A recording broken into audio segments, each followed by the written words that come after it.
রান্না করছি, তার জন্য এখানে পেঁয়াজ, তেজপাতা, দারচিনি, সাদা গোটা দিয়ে দিয়েছিলাম। এখন আদা রসুন বাটা দিয়ে দিব।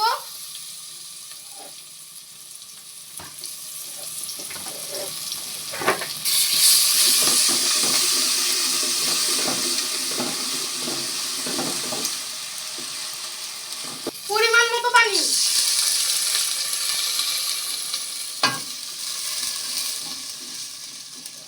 মশলা কষানো হয়ে গেছে, এখন মাংসগুলো দিয়ে দিব।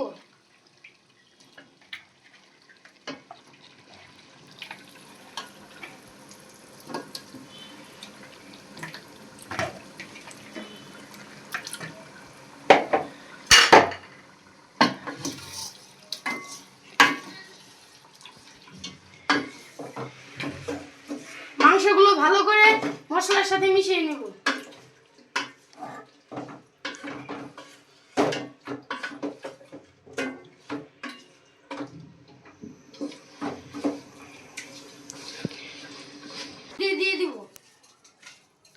দিয়ে দিব।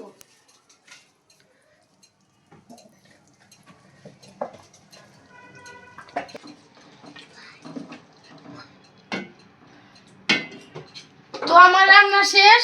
আপনারা যদি এরকম রান্না আরো দেখতে চান, অবশ্যই আমার চ্যানেলটি সাবস্ক্রাইব করবেন এবং পরবর্তীতে আপনারা কি রান্না দেখতে চান অবশ্যই কমেন্ট বক্সে জানাবেন। টাটা।